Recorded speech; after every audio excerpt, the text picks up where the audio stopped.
Assalamualaikum warahmatullahi wabarakatuh. Kami dari kelompok satu akan mempresentasikan tugas yang kami kerjakan, yaitu peran dan fungsi pemerintah dalam ekonomi Islam, yang disusun oleh saya, Habibah Majidah. Saya Sagita Feby Wulandari. Saya Putri Aulia. Pemerintah dalam perekonomian. Negara merupakan pihak yang memiliki kewenangan dalam meletakkan dasar-dasar aturan yang mendukung dapat melindungi pertumbuhan serta aktivitas ekonomi.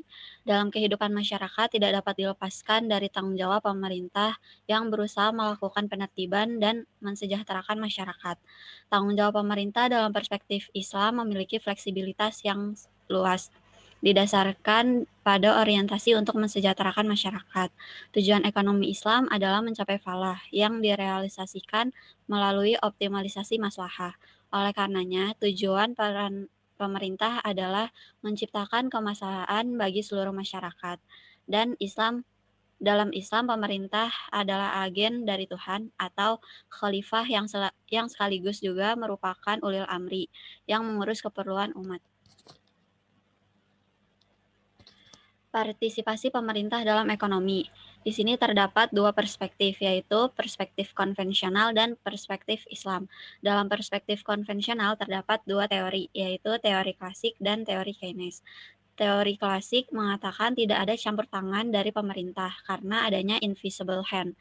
Perekonomian akan ditentukan oleh permintaan dan penawaran di pasar untuk berada dalam equilibrium atau keseimbangan. Pada teori Keynes, perlunya partisipasi pemerintah untuk memandu, memperbaiki, dan melengkapi operasinya dalam aspek-aspek tertentu. Pemerintah memiliki otoritas penuh dalam menjalankan roda perekonomian. Sedangkan dalam perspektif Islam, yaitu yang pertama, pemerintah berperan untuk menyelamatkan ekonomi dan aspek lain kehidupan muslim dari semua bentuk kejahatan. Yang kedua, pemerintah mempunyai hak untuk ikut campur dalam kepemilikan pribadi demi mempertahankan kepentingan sosial, tetapi tidak mempunyai hak penuh. Yang ketiga, pemerintah dapat melakukan rasionalisasi dengan kegiatan ekonomi melalui konsep fardu kifayah. Yang keempat, pemerintah Islam bertanggung jawab untuk menjamin semua kebutuhan dasar bagi masyarakat. Dan yang terakhir, melindungi lingkungan ekonomi agar konsisten dengan nilai dan prinsip Islam. Selanjutnya, fungsi pemerintah. Yang pertama itu ada spiritual upliftment. 1. Menciptakan bagaimana caranya untuk menanamkan nilai-nilai spiritual Islam. Yang kedua, sistem pendidikan dengan prinsip-prinsip Islam. Yang ketiga, menegakkan hukuman yang telah ditentukan untuk setiap pelanggaran aturan dan nilai-nilai Islam. Yang kedua ada material development, yaitu mencantumkan 5 kebutuhan dasar yang akan memaksimalkan kesejahteraan material, yaitu 1. Pendidikan dan pelatihan, 2. Ketenaga kerjaan, 3. Makanan dan sandang yang memadai, 4. Rumah yang nyaman, 5. Menyediakan lingkungan yang sehat. Selanjutnya, peran pemerintah, yaitu ada peran distribusi. Pemerintah berperan untuk mendistribusikan pendapatan dan kekayaan negara demi kesejahteraan masyarakat. Yang kedua, ada peran alokasi. Pemerintah berperan dalam menyediakan alat-alat ekonomi yang dibutuhkan masyarakat yang tidak dapat dihasilkan oleh sektor swasta, seperti dalam penyediaan jalan, rumah sakit, sekolah, dan keamanan. Yang ketiga ada peran stabilisasi. Perekonomian yang sepenuhnya diserahkan kepada sektor privat karena akan sangat rentan terhadap guncangan keadaan yang dapat menimbulkan pengangguran dan inflasi. Lanjut. Dalam menjalankan perannya, pemerintah mempunyai beberapa instrumen kebijakan antara lain sebagai berikut. 1. Manajemen produksi dan ketenaga kerjaan di sektor publik. Pemerintah dapat berperan efektif dalam pengelolaan kekayaan publik. Dengan mengatur produksi dan ketenaga kerjaan pada sektor ini akan berpengaruh besar dalam perekonomian secara keseluruhan. Yang kedua, instrumen yang berkaitan dengan upaya mendorong kegiatan sektor swasta. Misalnya menetapkan regulasi bagi sektor swasta, melakukan retribusi faktor produksi, al-hisbah, atau perlindungan bagi masyarakat umum. 3. Pricing policy, atau negara meregulasi harga dengan cara intervensi pasar, penetapan harga, atau mendorong kebijakan diskriminasi harga untuk kelompok masyarakat, daerah, atau sektor tertentu yang dipandang merupakan kepentingan publik. Pricing policy ini juga perlu dilakukan ketika pasar tidak dapat bersaing sempurna, sehingga harga yang dihasilkan tidak merugikan masyarakat. Yang keempat ada kebijakan fiskal, yaitu pengelolaan APBN disesuaikan dengan prinsip-prinsip keuangan publik Islam, kebijakan pembiayaan dan moneter. 5. Investasi kekayaan dan surplus sektor publik.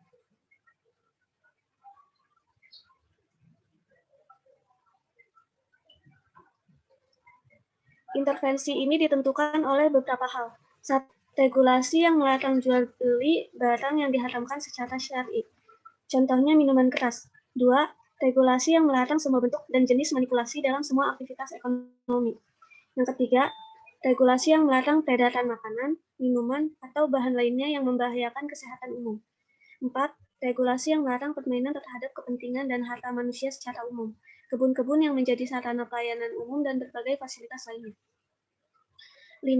Regulasi yang melarang pekerjaan pada sektor yang diharamkan seperti praktek prostitusi atau perjudian. 6. Regulasi yang membatasi produksi komoditi yang tidak terlalu dibutuhkan masyarakat. Negara harus mengatur agar para produsen memproduksi barang-barang yang dibutuhkan oleh masyarakat. Pemerintah harus mengatur harga agar tidak memberatkan konsumen dengan tetap memperhatikan produsen sehingga produsen tidak lagi menuntut untuk membayar dengan harga lebih.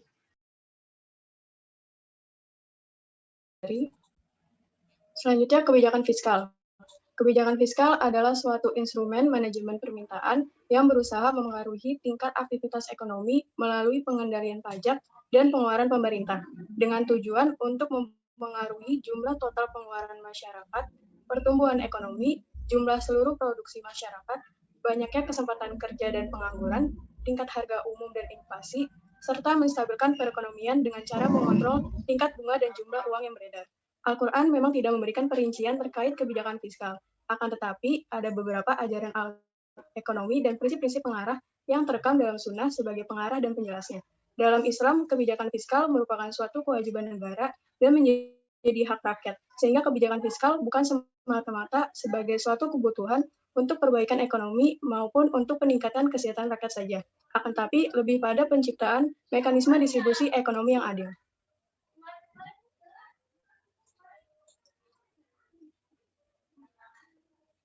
Adapun sumber-sumber pendapatan dan pengeluaran pemerintah Islam pada zaman Rasulullah SAW seperti berikut. Untuk sumber penerimaan pemerintah Islam dibedakan menjadi 3, dari kaum muslim, dari kaum non-muslim, dan dari sumber lainnya. Untuk dari kaum muslim itu berupa zakat, wakaf, sedekah, pajak pertanian. Dari kaum non-muslim berupa jizyah, harja, pinjaman, usur. Dari sumber lainnya berupa hadiah, pai, ganimah, uang tebusan, dan pinjaman. Untuk pengeluaran pada pemerintah Islam dibedakan menjadi 2. Ada pengeluaran primer dan pengeluaran sekunder. Pengeluaran primer yang pertama adalah biaya pertahanan seperti persenjataan, unta, dan persediaan. Yang kedua, penyaluran zakat dan usur kepada yang berhak menerimanya. Yang ketiga, pembiayaan gaji untuk wali, qodi, guru, imam, muazin, dan pejabat negara. Adapun untuk pengeluaran sekunder, yang pertama adalah bantuan untuk orang yang belajar agama di Madinah. Yang kedua, pemberian jamuan untuk delegasi keagamaan, utusan suku dan negara, serta biaya perjalanan. Dan yang ketiga, hadiah untuk pemerintah negara lain.